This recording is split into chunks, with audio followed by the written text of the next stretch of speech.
Greetings, ladies and gentlemen. Theo Hickman here. Wanted to give you guys an update on the Chessa Manion case.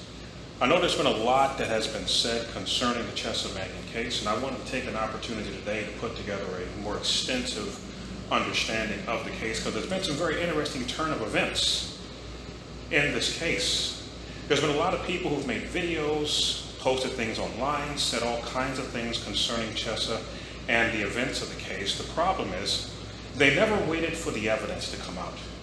All these presentations that were done, things that were posted, were all done on emotion, without any evidence to back up the things. And I find it very beneficial to wait for the evidence, even if it means you have to wait for a while. And anybody who made any videos or posted anything concerning Chessa before 14 months after she was arrested, it took about that long for the facts to come out. You got to wait for the facts, guys. Because I know there are people who like Chessa, and there's people who don't like Chessa, and there are people who hate Chessa. I've heard from all of you. But in this particular case, I think you guys got it wrong. And I'm going to back it up with some documentation. So let's go ahead and get started. In America, you're supposed to be innocent until proven guilty. But sadly, in many cases, people are considered guilty simply because they're accused. And I speak from experience. I've had people accuse me of things I didn't do, and actually lose friends because people believe the lies they were told about me. The way the law is supposed to work is things supposed to be either black or white. I'm not talking about race. I'm talking about degrees. If somebody is, for instance, accused of murder, it wants to know what level of murder are you talking about. Is it first-degree murder? Is it second-degree murder? Is it manslaughter? Was it self-defense? Was it premeditated? All of these factors and more come into play. And you can't assume that if a legal term is used, that every definition of that word is what that person's guilty of. Every definition is going to have a different penalty attached to it. And you have to know which definition the courts are using for the particular case. And that comes into play with the Chessa Manion story. So a grand jury, which is a group of people who are brought in to review the evidence and to determine whether a crime has taken place, they were brought in to determine if Chessa had committed a crime. After reviewing all the evidence, they came to one conclusion. The conclusion was that she was complicit to the crime. Now, one of the problems that we have is there's a lot of people who, when you hear the word complicit, a certain definition comes to mind. But what comes to our mind doesn't matter. The only thing that matters is, what did the jury mean when they used that word? What did the judge mean when they used that word? Different definitions have different punishments. You have to know which definition they're using. So the grand jury said she was complicit. When it came to the kidnapping, they said she was guilty by complicity. Don't skip the by complicity, because it makes all the difference. They're not saying she kidnapped anybody. She said she was complicit to the kidnapping. That's what they're saying. But which definition? When it came to the sexual assault, I can't use the R word on YouTube or they will flag my video, so I got to say sexual assault instead. When it came to the sexual assault, guilty by complicity. She didn't sexually assault anybody. They're saying she was complicit, but which definition? When it came to the strangulation, guilty by complicity. She didn't strangle anybody. You have to know what definition they're talking about. The grand jury gave their findings to the judge for the final verdict. The judge determined, after reviewing all available evidence, that Chessa was only guilty of one thing. So let's pull out the paperwork, and I'm going to put it on the screen for you. Let me walk up here to the camera so you guys can see what I'm going to put on the camera. you will see it's a picture of Chessa looking far better than the mugshot picture they originally took. And it has the information here, and I'm going to put this on the screen for all of you to see, mainly the highlighted sections. Because there are people who've been saying things about Chessa that is just plain false, and it needs to be straightened out. So it says here, name, Chessa Manion. It has her PID number, supervision date, and all this. Let's keep going down. At the bottom it says, risk assessment, moderate. Which means they don't consider her as a threat. If she had actually committed these crimes, they would consider her as a threat, not a moderate threat. Then when you get down to where it says conviction information, I want you to notice it only says 1. Nowhere here does it say kidnapping, or sexual assault, or strangling, or video voyeurism, or anything else. All the stuff you guys saw that she was originally accused of, after they did the investigation, they found she had done none of it. I want to make sure you guys hear me. Because people have made videos accusing her of doing things she didn't do. Based on what? You didn't have any evidence.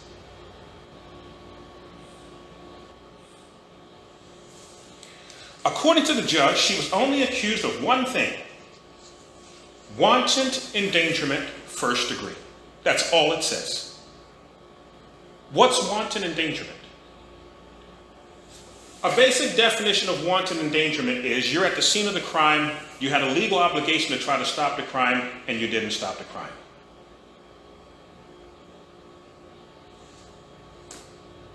Wanton endangerment. It doesn't mean she participated in the crime. Wanton endangerment is all about not doing something, not doing something.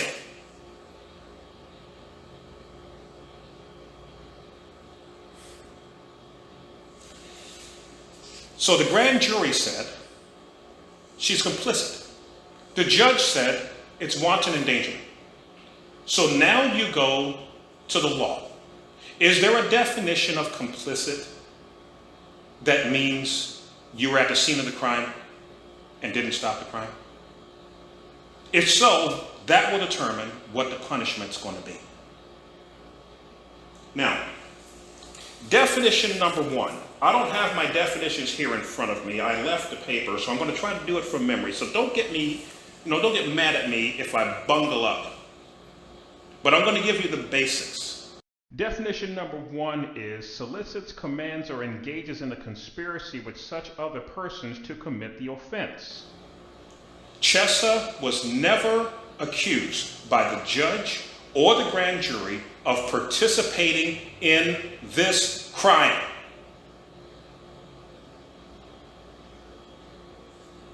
I don't care what you heard online. You didn't hear it from the judge, and you didn't hear it from the grand jury. And they're the only ones that matter in this case. They never accused her of participating in the crime. So definition number 1 doesn't count for Chessa's case. If she was guilty of definition number 1, she'd be going to prison for a long time. But she's not guilty of definition number 1. Definition number 2 is aiding and abetting in the crime. Again, that would require her to participate in the crime. They never said she participated in the crime. So definition number 2 is not the definition they're using in Chessa's case. If she was guilty of definition number 2, she'd be going to prison. Maybe it's definition number 3. Definition number 3 is having a legal obligation to try to stop the crime and not stopping the crime. There it is. That's the one. She's not accused of all of them. She's only accused of one. So what is the penalty then? The definition of wanton endangerment, remember the judge said it's wanton endangerment. It's the only thing. The definition of wanton endangerment is definition number 3. Being at the scene of the crime, having a legal obligation to stop the crime, and not stopping the crime. So what's the punishment for wanton endangerment? Well, wanton endangerment has levels. If the courts feel that you had every opportunity to stop the crime and you didn't even try to stop it, the maximum penalty is 5 years in prison. For wanton endangerment, if you're convicted of the maximum of wanton endangerment, according to this here, she said Chessa was guilty of a Class D felony. D is kind of way down on the list. It's nothing major. They had no evidence she participated in the crime at all. Class D felony, according to this paperwork here, you got to get the stuff from Kentucky because that's where the crime happened. For a Class D felony, not less than 1 year, not more than 5 years. That's it. 5 years if you get the maximum. But in Chessa's case, something interesting happened. When the judge reviewed the evidence, the judge determined Chessa didn't do anything worthy of going to prison. She also didn't do anything worthy to spend one more second in jail. Chessa's case was supposed to have gone to court July 31st of 2023. And when I heard that Chessa had been accused of these things, I didn't believe it. I didn't believe it. But I was open-minded enough that if I had enough evidence, and I mean real evidence, not, hey, I got somebody's phone number that claims somebody did something. That's not evidence. If I had real evidence she did it, I wanted to see it. So I rescheduled my vacation so that I would be off on the week of July 31st. But I did it in vain. Why? Because when the judge reviewed the evidence, a week before her case was to go to court, the judge immediately summoned Chessa to her court. And Chessa was told, we don't have anything to charge you with. I know your case is due next week, but we don't got anything. But since the law is black or white, because you were at the scene where the crime allegedly took place, you have to plead to wanton endangerment, meaning you were there, but you didn't stop the crime.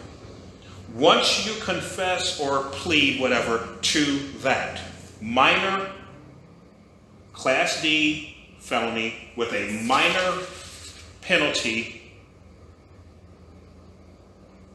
go back to your cell, pack your stuff, and go home. You're free to leave.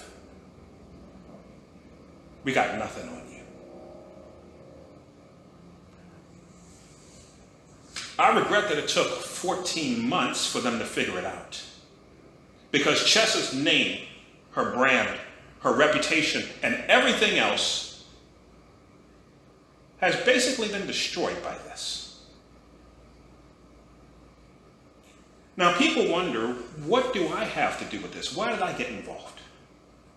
I got health things going on and all kinds of stuff going on. Why did I get involved in this?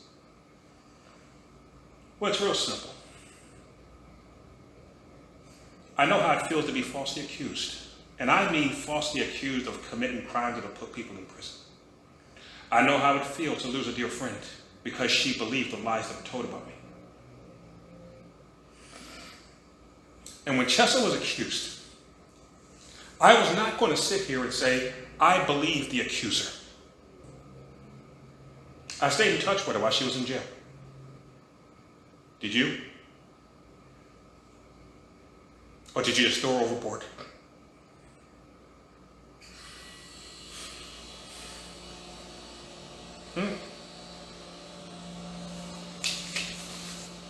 After all the activism she did for you, just throw her overboard because somebody accused her, right?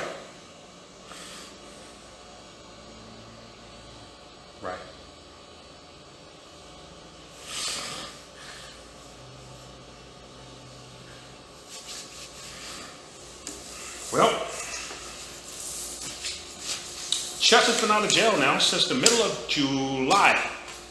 Folks, how come you haven't heard about it? How come you don't know she's been out? The news media was so quick to put her mugshot up there when she was arrested, weren't they? They were so quick to put the allegations up there, weren't they? But when the good news came that she didn't do it, the news media was informed. They were told, clear her name. She didn't do it. Did they do it? No. Because it's not bad news. The news media focuses on bad news. This is good news. They got no time for good news. Chessa's walking the street, she's getting death threats because people have no idea her name's been cleared.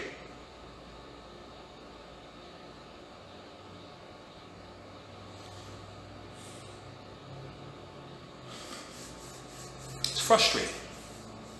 I don't care if you like Chessa, I don't care if you don't like Chessa. When it comes to this situation, she didn't do it, folks. She didn't do it. I don't care what you heard. She didn't do it. Now some of you say, well, they said she was at the scene of the crime and she didn't stop it. Why didn't she stop it? This crime is said to have happened over multiple days. Do you think the guy is going to do it in front of her? Do you think the guy is going to commit the crime right in front of Chessa? It didn't happen at Chessa's house. At least not to my knowledge, it didn't happen at her house. It didn't happen at her house. This was somebody she knew. She was in and out of that house quite a bit. She was also going through a different kind of time in her life. If you saw her mugshot picture, you knew something was going on because you knew what she looked like when she was doing activism. And then you looked at that mugshot picture and went, wait a minute, something's been changing in her life and she was not on a good road. Sometimes something bad happens to get you into a different orbit.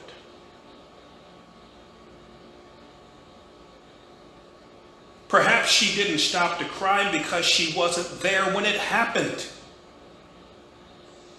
But she happened to be there when the police arrived to arrest people. Did you ever think about that?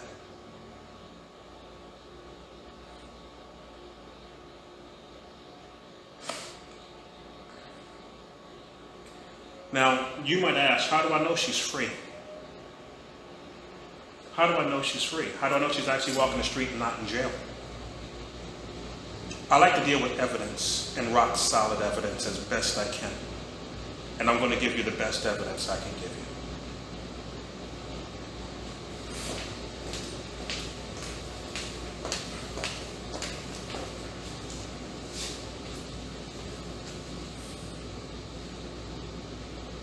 Are you convinced now? If she was guilty, folks, she wouldn't be sitting here next to me. She'd be in prison. And if the judge can look at the evidence and say, we have nothing on you, you're free to go. If the news media was not going to clear her name, what was she going to do? When she walked out of the jail, she might as well have been a disfellowship Jehovah's Witness, walking out into the world wondering, what am I going to do? Where am I going to go? Nobody's talking to me. How am I going to get the message out that my name's been cleared? That's why I'm helping. I felt it's the least I can do. I've known Chessa for years. And when they accused her of this stuff, I just had to think, wait a minute.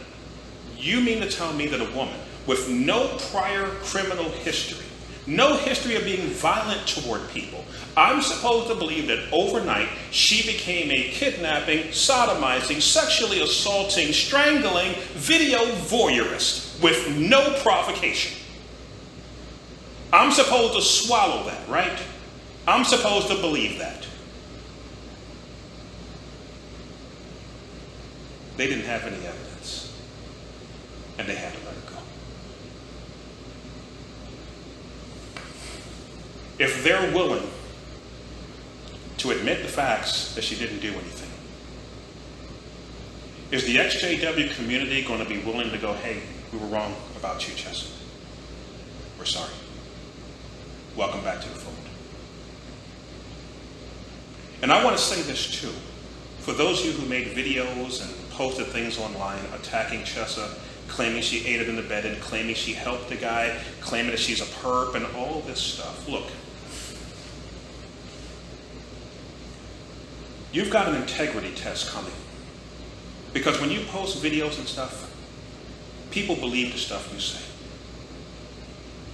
And if something that you posted is found to be wrong, do you have enough integrity to do two things? For this particular case, for those who posted videos attacking Chessa, claiming that she was guilty, guilty, guilty, guilty, guilty, now that you see that she's not, are you willing to, number one, take the video down? And number two,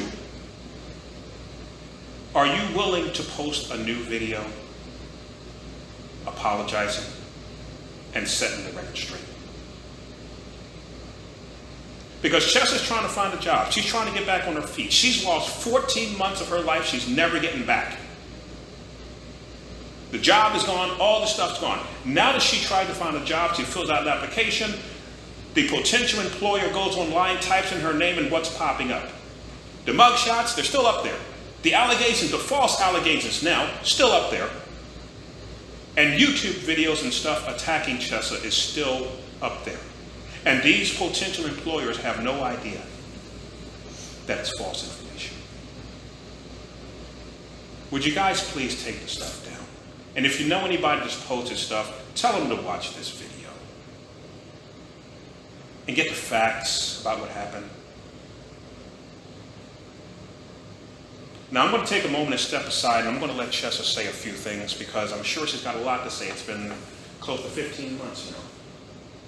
And I'm sure you've got a lot to say, so just look right there in the camera and say your piece. I'm trying not to cry. I want to thank you, first of all, for having the strength and the bravery and wanting to do this. We've had a lot of discussions over this, and one thing that I do want to point out is a lot of people attacked the people around me when this all came to fruition. A lot of people went after the people that I've done activism with. They went against my friends. They went against my family. They got threats, everything else. If you want to come for someone, come for me. But at the same time, like you said, get the facts right. Because the facts are still coming to light on this case. This case is finally coming to a close in the courts. It hasn't been able to be discussed while the case was open. I have been incarcerated. All of the evidence wasn't even put into the discovery. There is a lot on this case that has not been open for you to make a decision. Whether or not you decide that I am someone that you want to associate with, or I am someone that you feel should be redeemed, do not come after my friends and family. Because I've seen people go after my friends' kids online, harassing them, threatening them, saying terrible things. There is no point to that. That is predatory in itself. And second of all, I want to say I am trying to get my life back on track. There's a lot of things that I've had a lot of time to think about, and I've had nothing but time to think about as far as my activism to now and what I'm going to do in the future. My life is far from over, and now that things are coming to light finally to the public, to you, about this case, I will be moving forward with my life, regardless, and the facts will come out. And all I ask is that you guys take the time to look. That's all I ask for. And again, I appreciate you for doing this. I really do. So now you guys have the story. We're two different people, but we found a common ground. I may not agree with everything she does in her life. She might not agree with everything I does in mine. But one thing about me, and I don't talk about myself often because I don't consider myself as all that important. But if I consider somebody as my friend, I'm going to go to the mat for him. And I'm not going to assume that my friend is guilty just because somebody accused him. And I'm hoping this will be an example for people in the future. That if anybody else in the community is accused, you're not going to automatically throw that person overboard. This lady is valuable. She has a lot of value. She has a lot of worth. She has a lot of potential. She can fly higher and further than she ever did before. And I'm not turning my back on her. I was told there were going to be people who are going to unsubscribe from me. They're going to unfriend me. They're not going to talk to me anymore because they see me associating with Chessa. If that's what you want to do, simply because I told you that she didn't do it and backed it up with the facts, you're going to hate me for telling you that she didn't do it?